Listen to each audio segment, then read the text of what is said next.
harsi għaddel tijek min omor, qalbi il-fruħa ta' din jablaġi. Fl-isem tal-Missier u tal-Iben u tal-Ispiritu Santu, ammen. Il-grazzja ta' Sidna Ġesu Kristu, l-imħabba tal-Alla u l-għaqda fl-Ispiritu Santu tkun magħkom il-koll. Ejjew eżis ħutin nitħejjew kif jixraq, jew qed nixtieqilkom l-għodwa tajba. Ejjew eżis ħutin nitħejjew kif jixraq għal din l-Ewkaristija billi nitolbu maħfra lil Mulej għal ħtijietna.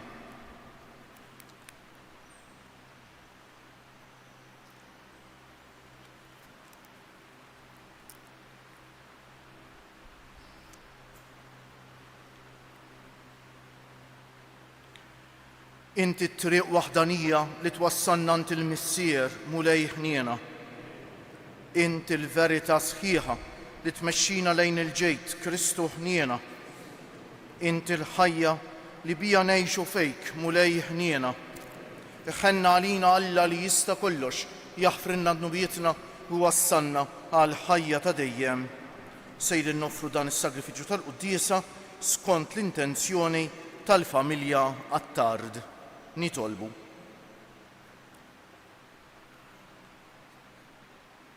Għamel Mulej li aħna jkollna l-biża ta' ismek tal-isem qaddis tiegħek, imma wkoll li dejjem inħobbuh għax int qatt ma txaħħad mit-tmexxija tiegħek lil dawk li twettaqhom bi-sħiħ f'imħabbtek b'ibnek Ġesu Kristu Sidna li hu Alla u miegħek jgħix u jsaltan fl-imkien mal-Ispiritu Santu għal dejjem ta' dejjem.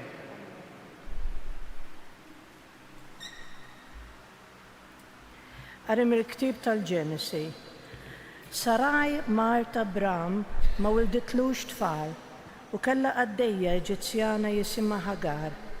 U Saraj qalet lill-Abram, ara, il-mulej ma tanix li nilet, ersaq lejn il-qaddejja tiegħi forsi jkolli tfal minna.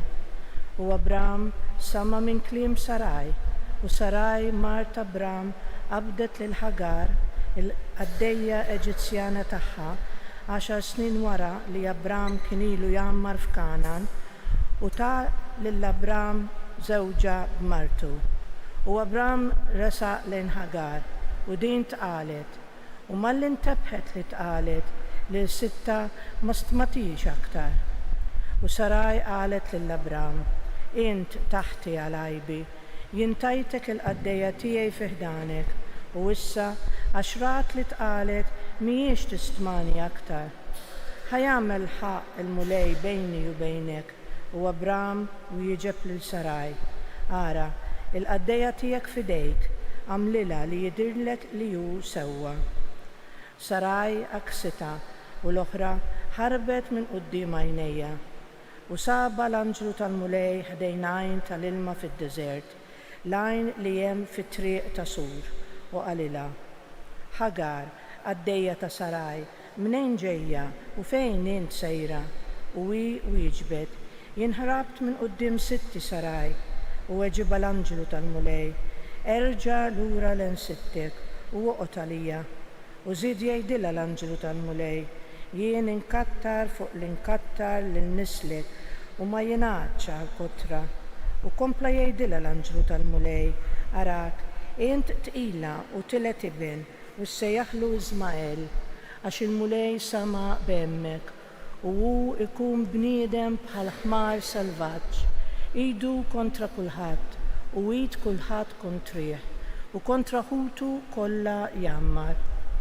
U Hagar wildet iben lill-Abram u Abram semma t-tifel li wilditlu Hagar Ismael. U Abram kellu 86 sena meta Hagar wilditlu lill-Ismael. Il-kelma tal-mulej. Roddu ħajr lill-mulej għaxu tajjeb. Roddu ħajr lill-mulej għaxu tajjeb. Roddu ħajr lill-mulej għaxu tajjeb għax għal dejjem it-tieba tiegħu.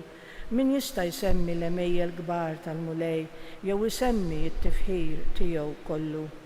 Roddu ħajr lill-mulej għaxu tajjeb. Ħini min jimxi bid-dritt, min jagħmel dejjem is-sewwa. Ftakar fija mulej, f'imħabtek għal poplu tiegħek.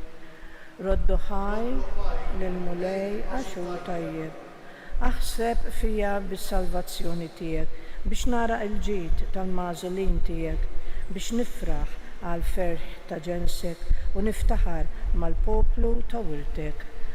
Roddu ħajl lil mulej għaxur tajjeb. Alleluja, alleluja, alleluja.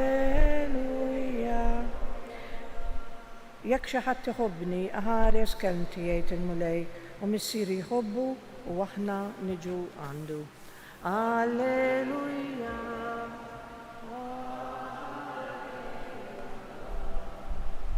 Alleluja. Il-mulej ma'kom. Qari mill-Evanġelju mqaddes skont San Mattew. F'dak iż-żmien Ġesu qal lid-dixxiepli tiegħu mhux kull min jgħidli mulej, mulej jidħol fis-saltna tas-smewiet, iżda min jagħmel ir-rieda ta' missieri li hu fis-smewiet. F'dak il-jowm ikun hemm ħafna li jgħiduli mulej, mulej, mhux f'ismek ħabbarna aħna u mhux f'ismek keċċejna x-xjaten u f'ismek għamilna ħafna mirakli. Imbagħad jien ngħidilhom lielkom qatt ma kont nafkom u warbu minn qudiemi intom li tagħmlu l-ħażejn. Għalhekk kull min jisma' dan kliemi u jagħmel qiegħed ngħid jien isir jixbaħ lil bniedem għaqli li bena daru fuq il-blat. Niżlet ix-xita, ġew il-widien, għamu l-irwiefen u ħabtu fuq dik id-dar, iżda ma ġġarfitx għax kellha s-sisin tagħha fuq il-blat. Imma kull min jisma' dan kliemi u ma jagħmilx li qiegħed ngħid jien isir jixbaħ lil bniedem iblaħ li bena daru fuq ir-ramel. Niżlet ix-xita, ġew il-widien, għamu l-irwiefen u ħabtu fuq dik id-dar u ġġarfet u kbira kienet il-qerda tagħha. Ġara li meta Ġesu temm dan id-diskors, in-nies baqgħu mistaġba bit-tagħlim tiegħu għax hu kien jgħallimhom bħal wieħed li għandu s-seta u mhux bħal kittieba tagħhom. Il-kelma tal-mulej, it-tifħir lilek Kristu. Bit-tagħlim tal-Evanġelju nitnatfu minn nubietna. Żgur eżisħuti li kull wieħed u waħda minna jekk hemm ħaġa li messitna l-koll hija li fil-ħajja tagħna kellna nħabtu wiċċna ma' problemi u ma' diffikultajiet. U min jaf kemm inħabtu rasna kif se naffrontaw il-problemi u d-diffikultajiet tagħna u xekk. U kemm il-darba eżisħuti nagħmlu l-iżball li nippruvaw insolvu l-problemi tagħna mingħajr Alla. Hekk għamlet Saraj fl-ewwel qari tal-lum. Min ħasem fil-quddiesa dawn l-aħħar ġranet u xekk smajna mill-ktieb tal-Ġenesi li Alla sejjaħ l-Abram joħorġu u xekk minn art pagana jibatu fl-art imwieda u wedu li se jkollu nisel kbir. U Abram jixjieħ għandu 86 sena u għat m'għandux tfal. U jibda jgħidu l-mulej, imma kif sa sseħħ din il-weda li għamilt li il-bieraħ min ħasem fil-quddies Alla jagħmel patt ma' Abram li nistu jkun daqs il-kwiekeb tas-sema u daqs ir-ramel ta' xatt il-baħar. U Sara tgħidlu jien m'għandix tfal. U toffrilu l-qaddejja biex ikollu tarbija mill-qaddejja tiegħu Ħagar. Eżisħuti. Żgur li ma kienetx irrida tal-Alla. Tajjeb li nżommu f'moħħna li fit-Testament il-qadim ħanejdu hekk u xekk qabel Kristu sa forsi 500-600 sena qabel Kristu, dik ngħidula il-monogamija kienet għadha ma teżistejx sfortunatament mhux skont irrida tal-Alla. Jiġifieri raġel wieħed seta' jkollu iktar minn mara waħda. Infatti David kellu ħafna nisa, Salamon kellu ħafna iżjed u xekk. U allura hekk ukoll ġara fil-każ ta' Abram. Saraj il-qaddejja tiegħu Ħagar ikollu tarbija minnha. U Meta Hagar tinduna li għat ila ma tibqax tistmaħħa lil sitta lil Saraj u din tmur tgerger Saraj ma' Abram u għallam li tritint u kaċċieta u din tmur fid-deżert u taqta' qalb hemmhekk fid-deżert u jiġi anġlu tal-mulej biex jagħmlilha kuraġġ. U t-tifel li kellha semmih Ismael. Il-ħutna l-Musulmani Islam tal-Islam jafu l-nisilhom minn dan it-tifel, hekk jgħidu qisu ruhom li ġejjin minn Abraham minn nisel ta' Ismael. Ismael u Islam huma żewġ kelmiet li jixxiebħu. Ovvjament din ma kienx skont ir-rida tal-Alla. U naraw li meta l-bniedem jipprova jsolvi l-problemi tiegħu mingħajr l-iktar igerfex kif ġralu Abraham u kif ġrala Saraj. Dan iwassalna l-Vanġelu qawwi ħafna li għandna llum. Vanġelu li eżis ħutikom għandna bżonn nimmeditaw fuq. Nixtieq nagħmlilkom challenge. Dawk fostna li jixtiequ jagħmlu qabża ta' kwalità fil-ħajja spiritwali tagħhom, niċċallenġihom jibdew jagħmlu il-meditazzjoni tal-kelma tal-Alla li toffrilna l-Knisja kuljum. Illum kemm fuq l-internet. Ikun aħjar kieku nixtru forsi xi ktieb li jagħtina l-qari tal-ġurnata. M'hemmx talba li tagħmlilni iktar ġejt, ovvjament il-quddiesa, imma talba oħra li tagħmlilni iktar ġejt mill-meditazzjoni tal-kelma tal-Alla. Xi tfisser il-meditazzjoni? Mela npoġġi lil nnifsi f'mument ta' talb, noħloq rokna fid-dar iddedikata għat-talb, ħansejħilha l-kappella tad-dar jiena, u nsib ħin kista jkun kuljum fl-istess ħin għax anke dak jenna psikoloġikament il-moħħ tagħna jidra jitħejja t-talb. U fil-waqt li ninġabar u forsi nixel ċema u xek. Naqbad il-kelma tal-Alla u nibda naqra bil-mod u ngħidlu tkellem mulej għax il-qaddej tiegħek qiegħed jisma', l-qaddejja tiegħek qiegħda tisma'. U x'ħan inħossu l-mulej qed ikellem li nieqaf inkompli nirrifletti. U kultant nieqaf mumenti anke ta' skiet profond u nkompli naqra. Tagħmlilna ħafna ġejt eżisuti, jisimgħu x'qalilna l-mulej fl-Evanġelju tal-lum kemm qawwi. Mhux kull min jgħidli mulej jidħol fis-saltna ta' smewiet, mhux it-talb biss mhux biżżejjed eżiskuti ta'. Araw xi kompli jgħidilna. Iżda min jagħmel ir-rieda ta' missier li hu fis-smewiet, it-talb eżiskuti li ma jwassalx għal ħajja hemm barra li ngħixu skont ir-rieda tal-Alla, isejjer falsità. Is-sejf min jitlob u kif kompjar xejdilna. F'dak il-jum ikun hemm ħafna li jgħidu li mulej mhux fismek ħabbarna aħna, mhux fismek keċċejna xjaten u fismek għamilna ħafna mirakli. Imma jien ngħidilhom lilkom qatt ma kont nafkom warbu minn qudiemi jintom li tagħmlu l-ġejt. Mela jien jista' jkolli karizmi kbar tax-xandir tal-kelma, tal-mirakli u xek. Ninkeċċi xjaten. Dawk karizmi li jagħtihom li mhux għax jinxa qaddejs, ma jagħtihom li għas-servizz tal-poplu tiegħu eżisuti. Minni Alla taf x'jistenna mal-ewwel qabel kollox li nħobb l-oħrajn eżisuti. Jekk il-ħajja ta' fidi tagħna ma twassalniex biex inħobbu, jekk jien nitlob ħafna u nagħmel ħafna affarijiet oħra marbutin mal-fidi tagħna, imma mbagħad lest li ninfet il-qalb ta' xi ħadd qisu ma ġara xejn. Il-mulej jikkundannani b'dawn il-kelmiet li qed jgħidilna hemmhekk. Lilkom qatt ma kont nafkom warbu minn qudiemi jintom li tagħmlu l-ħażin. U l-ħażin dak huwa żħuti ta' imma nurrix imħabba lejn ajri. U kompli jgħidilna kemm għandna bżonn inżommu qudiem għajnejna. Għax kull min jisma' dan kliemi u jagħmel qiegħed ngħid jien jgħix il-kelma tiegħi fl-imħabba jiġifieri. Isir jixbaħ lil bniedem għaqli li bena daru fuq il-blat. Dik id-dar mhux id-dar tal-ġebel ta' dik hija ħajjitna eżiskuti. Li nibnuha kuljum ġebla fuq ġebla, ġurnata b'ġurnata. Niżlet ix-xita, ġew l-widien, għamu l-irwiefen u ħabtu fuq dik id-dar, iżda maġġar feċċa x'kella s-sisin tagħha fuq il-blat.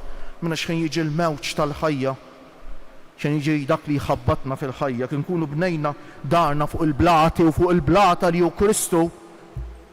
Darna ma tiġġarrafx eżiskuti. Imma minn naħa l-oħra ma kull min jisma' dan kliemi u ma jagħmilx dak li qiegħed ngħid jien, isir jixbaħ il-bniedem iblaħ li bena daru fuq ir-ramel. Faċli tibni fuq ir-ramel ta' twitti ftejt ma tbagħti xejn u tibni malajr. Imma x'in niżlet ix-xita ġew il-widien u qamu l-irwiefen ħabtu fuq dik id-dar u ġġarfet. U kbira kienet il-qerda tagħha, eżis ħuti. Issa dan mhux either or bil-fors, ta' jew hekk jew hekk.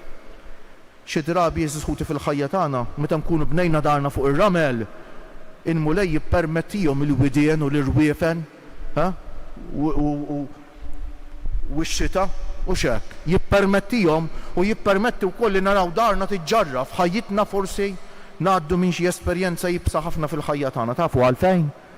Mhux biex ikisserna. Ma biex nintebħu ħinu waqtu xi żball li nkunu għamilna. U biex jalla nerġgħu nibdew mill-ġdejt u ħajjitna nerġgħu nibnuha fuq il-blata li hu Kristu, eżis ħuti. Kemm għandna bżonn nirriflettu fuq il-kelma tal-eżis ħuti, kemm għandna bżonn. Ġarra jkompli jgħidilna l-Evanġelju li meta Ġesu temm dan id-diskors in-nies baqgħu mistaġba bit-tagħlim tiegħu. Għax kien jgħallimhom bħal wieħed li għandu s-seta u mhux bħal kittieba tagħhom. X'differenza kien hemm? Tlieta differenzi. L-ewwel nett Ġesu huwa l-verità.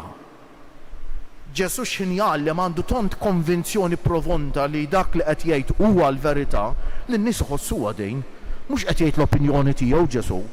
Ġesu qed jgħallem il-verità. U x'hekk. It-tieni eżis ħuti Ġesu jgħix dak li jgħallem. Ġesu jgħix dak li jgħallem. U allura il-kelma tiegħu hija msaħħa u x'hekk minn dak li jgħix. U t-tielet Ġesu huwa mimli mħabba.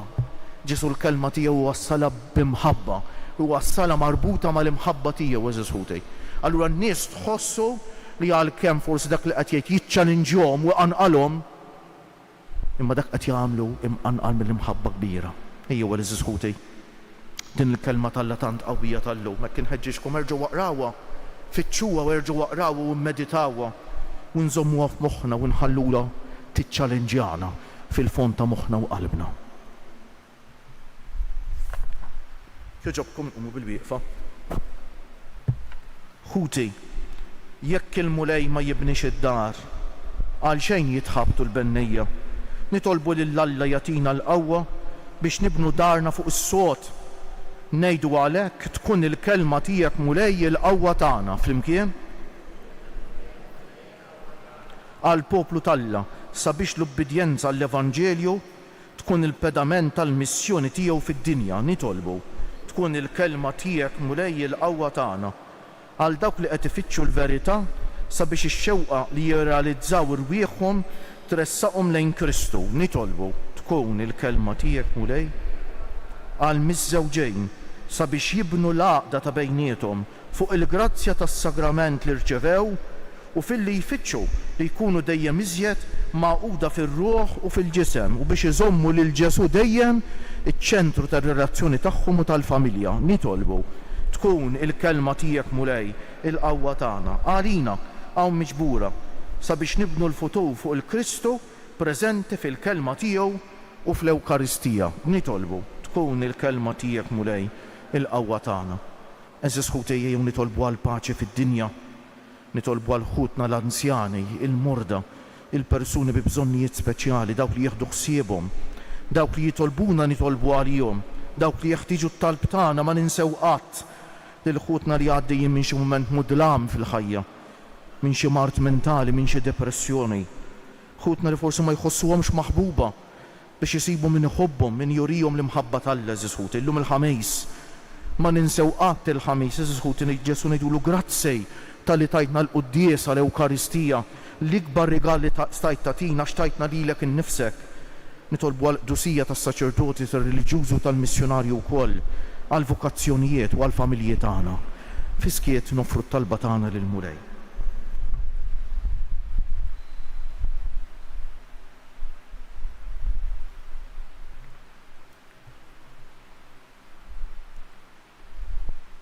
U Alla li tħobb u tħares lil min jagħmel ir-rida tiegħek. La tħaresx lejn id-djufijiet tagħna imma lejn impenn sinċier li nkomplu l-opra tal-ħolqien tiegħek bi Kristu Siedna.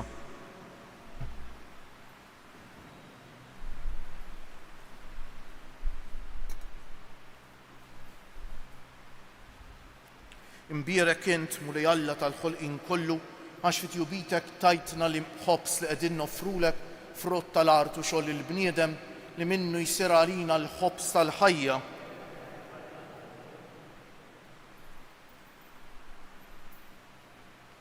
Bil-misteru ta' dan l-ilma u l-bejt ikollna sem fin-natura divina ta' Kristu kif hu jissieħeb magħna fin-natura tagħna l-bnedmejn. Imbierek int mulej Alla tal-ħolqien kollu għax fit jubitek tajtna l-imbejt li qegħdin noffrulek frott tad-diel jew xogħol il-bniedem li minnu jsir għalina x-xorb tar-ruħ. Il-qana mulej Alla tagħna qum li wniedma quddiemek u għamil jkun jogħġbok dan is-sagrifiċċju li sejrin noffrulek. Naddafni mulej minn ħżuniti u d-dnub tiegħi neħħili.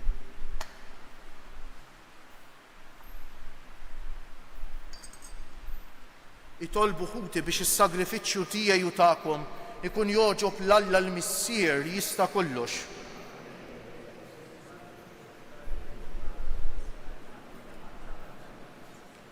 Ilqa' mulej is-sagrifiċċju ta' tpattija u tifħejjer li aħna sejrin inġeddu u għamel li bil-qawwa tiegħu nissaffew biex nofrulek qalbna mimlija bl-imħabba kif toġob lilek bi Kristu sirna.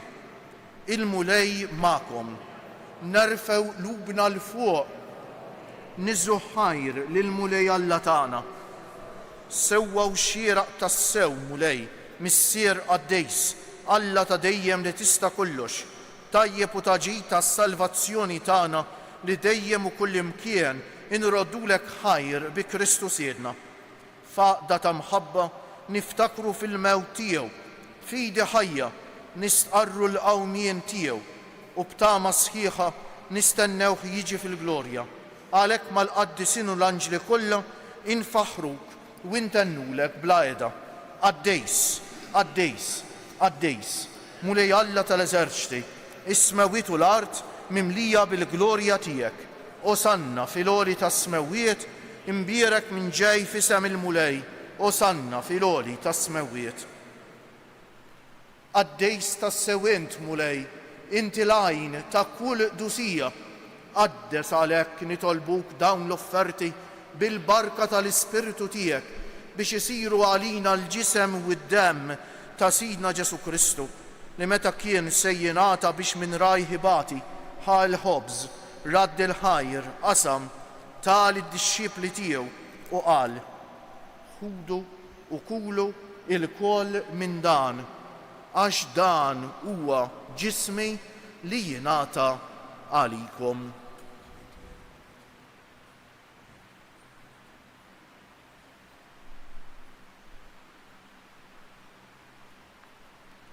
Ekku kol wara l-ikla ħal-kalċi reġa' radd il-ħajr tal id-disċipli tiegħu u qal: ħudu u ixorbu minnu il-koll, għax dan huwa il-kalċi ta' demmi tal-patt il-ġdid li jibqa' l-dejjem, id-demm li jixxerret għalikom u għall-bnedmejn kollha għal maħfra ta' dnubijiet. Għamlu dan b'tifkira tiegħi.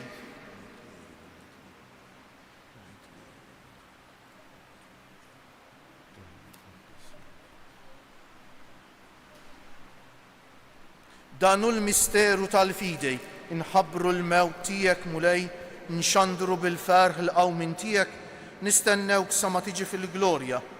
Għalhekk aħna u nagħmlu dan b'tifkira tal-mewt u l-qawmien ta' Sidna Ġesu Kristu, nofrulek missier il-ħobż tal-ħajja u l-kalċi tas-salvazzjoni u nroddulek ħajr għax oġbok tilqana hawn quddiemek biex naqduk. U miċ-ċokon tagħna nitolbu li l-Ispirtu Santu jaqadna f'ġisem wieħed lilna li nieħdu sem mill-ġisem u d-demm ta' Kristu.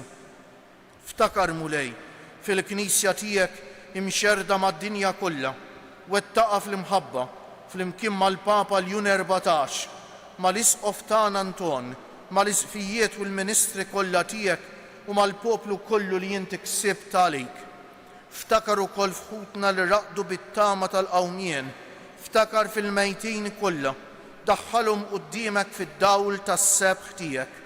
Ħenna għalina l-koll nitolbuk Għati lilna wkoll il-wirt tal-ħajja ta' dejjem, flimkien mal-Verġni mqazza Alla u tagħna Marija, mar-raġel ġust tagħha San Ġusepp, mal-apposti u l-qaddisin kollha li jgħixu fil-ħbiberija tiegħek sa mill-bidu tad-dinja, għamel li magħhom infaħruk u insebħuk b'Ġesu Kristu ibnek. Bi Kristu, ma' Kristu u fi Kristu jingħata lilek Alla Missier li tista' kollox, flimkien mal-Ispiritu Santu, kull ġieħ u glorja għal dejjem ta' dejjem. Ejjew issa nitolbu kif għallimna u riedna nagħmlu Ġesu liben ta' Alla għas-salvazzjoni tagħna, missierna li inti fis-smewwiet jitqaddes ismek, tiġi salnatek, ikun li tritint kif fis-sema u hekk fl-ard. Ħobżna ta' kuljum atina llum, aħfrilna dnubietna bħalma naħfru lil min ħati għalina u la ddaħħalniex fit-tiġrej iżda ħlisna mid-deni. Eħlisna nitolbuk mulej minn kull deni. Atina fit-tieba u l-ħniena tiegħek il-paċi fi żmienna biex inkunu ħielsa dejjem mid-dnub u mħarsa minn kull inkwiet aħna u nistennew u nittamaw ilena u l-miġja tas-Salvatur tagħna Ġesu Kristu. Mulej Ġesu Kristu li jgħid lill-apostli tiegħek inħallilkom is-sliem, nagħtikom is-sliem tiegħi, la tħarisx lejn nubietna, iżda ħares lejn il-fidi tal-Knisja tiegħek. Għatija s-sliem u l-għaqda li jien trid fija, int li tgħix wis-saltan għal dejjem ta' dejjem. Il-paċi tal-mulej tkun dejjem magħkom. Għatu l-paċi lil xulxejn. Ġisem flimkien mad-dem ta' Sidna Ġesu Kristu jkunu jiswew lilna li ser nitqarbu bihom għal ħajja ta' dejjem. Ħaruf talla li tneħħi d-nubiet tad-dinja ħenna għalina. Ħaruf talla li tneħħi d-nubiet tad-dinja ħenna għalina. Ħaruf talla li tneħħi d-nubiet tad-dinja tina l-paċi. U rej Ġesu Kristu bin Alla l-ħaj bil-mewt tiegħek kif rid minnek il-missier u bil-ħidma tal-Ispiritu Santu inti tajt il-ħajja lid-dinja b'dan il-ġisem u d-dem għad-dejs tiegħek. Eħlisni minn ħtijieti kollha u minn kull ħażen, żommni dejjem fidej lejn il-kmandamenti tiegħek u tħallini qatt ninferet minnek. Dan hu l-ħaruf talla, dan hu Ġesu li jneħħi d-nubiet tagħna u tad-dinja kollha ħen jgħin dawk li huma mistiedna għall-ikla tal-ħaruf mulej. Ma jistħoq li tidħol taħt is-saqaf tiegħi iżda jgħid kelma waħda u ruħi tkun fejn ġisem ta' Kristu jħarisni.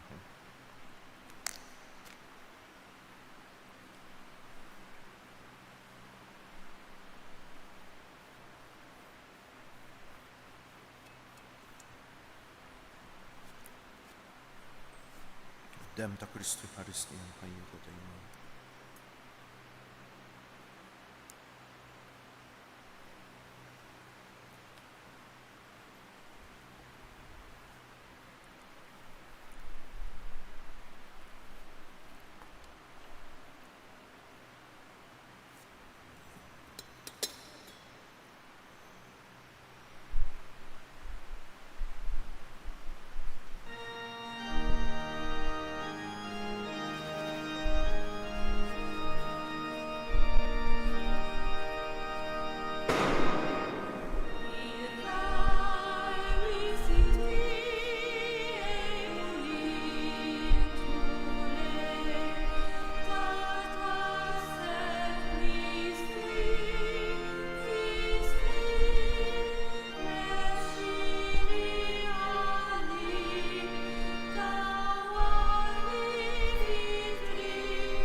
Nejdulu grazzi bil-qalb l-mulej Jeżisħuti għal din l-Ewkaristija li ċelebrajna nqumu bil-wieqfa u ngħidu bil-qalb grazzi Sinjur Alla, waħfirli Sinjur Alla.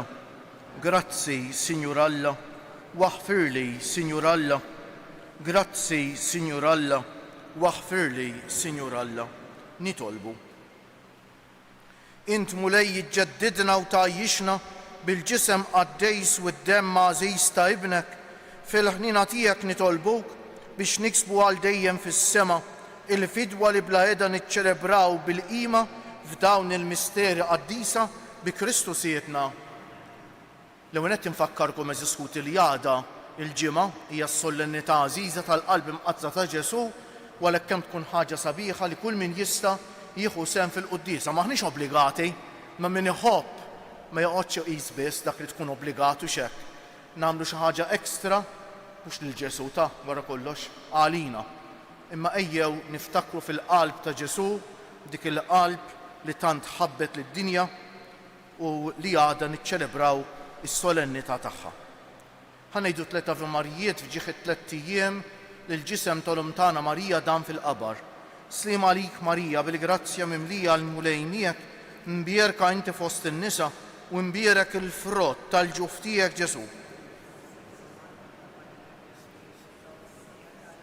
Sliem għalik Marija bil-grazzja mimlija l-mulej miegħek, mbierka inti fost in-nisa u mbierek il-frott tal-ġuf tiegħek Ġesu. Sliem għalik Marija bil-grazzja mimlija l-mulej miegħek, mbierka inti fost in-nisa u mbierek il-frott tal-ġuf tiegħek Ġesu. O Marija li tħalif id-dinja mingħajr teba, Madonna ta' Pinu Sultana tal-familja, ħarstek fuqna dejjem żomm. Il-mulej magħkom. Ibarikkom Alla li jista' kollox il-Missieru Liben u l-Ispiritu Santu. Morru fil-paċi ta' Kristu. U l-jum it-tajjeb lilkom ilkoll.